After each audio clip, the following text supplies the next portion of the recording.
welcome to our channel. I'm Dr. Alyssa Easley from West Pelvic Wellness, where we take a holistic approach to pelvic floor rehab. On this channel, we are going to be sharing tips, exercises, and strategies to help you feel your best. So don't forget to subscribe and follow along for all of our content, and check us out on all our other social media platforms.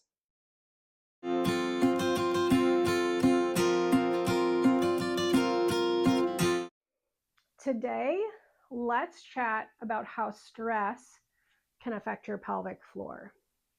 The pelvic floor muscles is a group of muscles that lines the bottom of the pelvic bowl.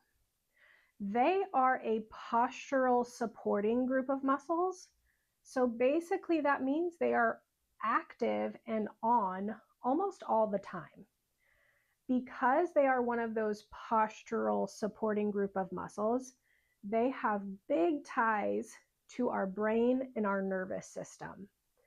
So if you think about our nervous system in terms of parasympathetic and sympathetic, that is our resting nervous system and our fight, flight, freeze nervous system.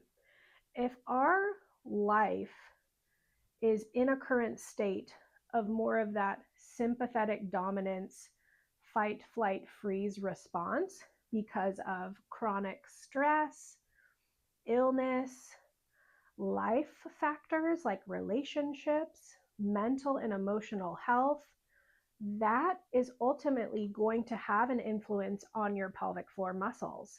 And many people, whether they've had children before or not, whether they are women or not, whether they're children or adults, that can have a huge influence on how your pelvic floor is behaving.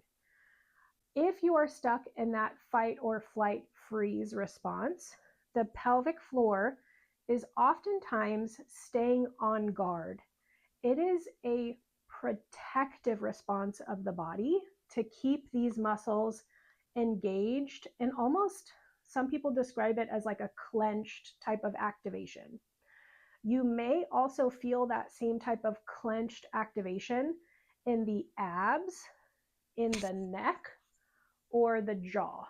So this is all very similar in process, that your body feels like you are in an environment where you need to be protected, and those muscle groups are going to stay active. So stress may not be the only thing going on for your pelvic floor problems, but it really can be a big contributor to your muscles not moving well, not coordinating themselves well, and not being as strong as they normally would be. So this is ultimately going to be something you want to address if you are working on symptoms of pelvic floor dysfunction, like bladder leaks, bladder urgency, difficulty defecating, chronic constipation, even things like prolapse, pelvic pain, hip, tailbone pain, or even back pain. So something to keep in mind, lifestyle and stress do play a big role in our pelvic floor health. Some of the ways that we can make a positive impact to our pelvic floors and our nervous system and brains is taking care of our mental and emotional health, whatever that means to you, whether it is connecting in meaningful relationships, talking with a therapist, doing a mental health treatment like neurofeedback or taking medication.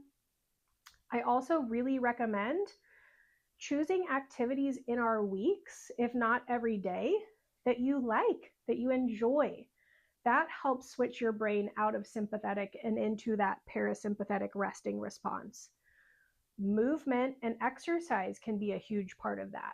So walking, slow, gentle movements like yoga, Pilates, Tai Chi or Qigong, or strength training to target those pelvic muscles, those hip muscles that give your pelvic floor support.